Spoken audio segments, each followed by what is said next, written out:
फिलहाल पूर्वांचल में उनसे अधिक चर्चित युवा नेता दूसरा कोई नहीं। वे जहां खड़े हो जाएं, पल भर में सैकड़ों की भीड़ लग जाती है। रोज ही सैकड़ों लड़के उनके साथ ली गई सेल्फी अपनी फेसबुक, इंस्टाग्राम पर लगाकर प्रसन्न होते हैं। वे युवा पीढ़ी के लड़कों को अपने सगे जैसे लगते हैं। वे उनके भैया हैं, मुकेश भैया। जी हां, हम बात कर रहे हैं 5 बार से कुचायकोट के विधायक अमरेंद्र पांडे के भतीजे, बिहार के सबसे बड़े बाहुबली सतीश पांडे के पुत्र, गोपालगंज के पूर्व जिला परिषद अध्यक्ष मुकेश पांडे की। एक समय था जब मुकेश पांडे को किसी ने देखा नहीं था। वे पढ़ाई के लिए कहीं बाहर रहते थे। फिर माता श्रीमती उर्मिला देवी की असामयिक मृत्यु के बाद वे गोपालगंज आए और अपने मिलनसार व्यवहार के बल पर जिले के युवकों को दीवाना बना दिया। मुकेश पांडे आज के समय में किसी भी पद पर नहीं है, लेकिन उनकी फैन फॉलोइंग किसी सिनेमा स्टार की जैसी है। बड़े बड़े नेताओं को युवाओं में उतना सम्मान नहीं मिलता जितना मुकेश पांडे को मिलता है। मुकेश पांडे चलते हैं तो उनके साथ महंगी गाड़ियों का एक काफिला चलता है। ऐसा लगता है जैसे पुराने जमाने के किसी राजा महाराजा का काफिला निकला हो। और उनका बड़प्पन ऐसा है कि कोई परिचित जहां हाथ दे दे वहीं उतरकर उससे प्रेम के साथ मिल लेते हैं। वे भले गोपालगंज के सबसे बड़े और संपन्न परिवार के बेटे हों, पर उनके संस्कार उन्हें जमीन से जुड़ा हुआ बनाकर रखते हैं। मुकेश पांडे का जलवा देखकर बाहर के लोगों को लगता होगा कि वे बड़े कड़क स्वभाव के व्यक्ति होंगे, पर सच्चाई इसके बिल्कुल ही विपरीत है। जिले के हजारों लड़कों के पास उनका नंबर है और कोई भी परेशानी होने पर वे बिना झिझक उन्हें फोन करते हैं। यही कारण है कि उन्हें प्रेम करने वालों, उनके प्रशंसकों की संख्या दिन प्रतिदिन बढ़ती जा रही है। मुकेश पांडे के पिता पहलवान रहे हैं। उनकी कसरत करते समय की तस्वीरें अब भी वायरल होती रहती हैं। मुकेश पांडे में भी पिता का यह गुण आया है। वे एक बलिष्ठ शरीर के स्वामी हैं और जिम में घंटों पसीना बहाते हैं। स्वास्थ्य के मामले में वे गोपालगंज के ब्रांड एम्बेसडर जैसे लगते हैं।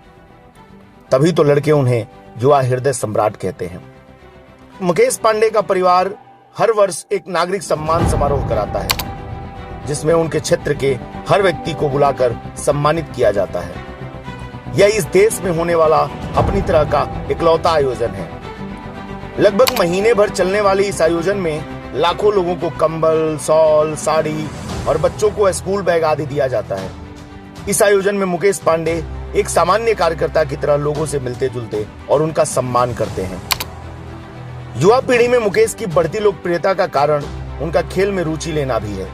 वे साल भर में 50 क्रिकेट फुटबॉल टूर्नामेंट में जाते हैं और खिलाड़ियों का उत्साहवर्धन करते हैं। इन आयोजनों में वे भरपूर आर्थिक सहयोग भी करते हैं। डीएसटी टूर्नामेंट तो उनका अपना ही है, जिसमें विजेता टीम को इनाम स्वरूप बुलेट बाइक दिया जाता है।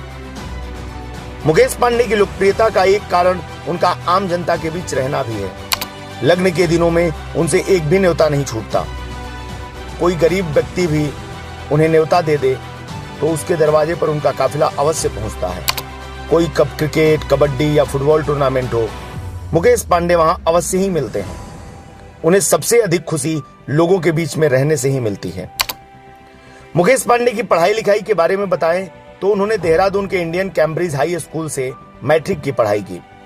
उसके बाद उन्होंने राजा राम मोहन राय स्कूल से कॉमर्स लेकर इंटरमीडिएट किया।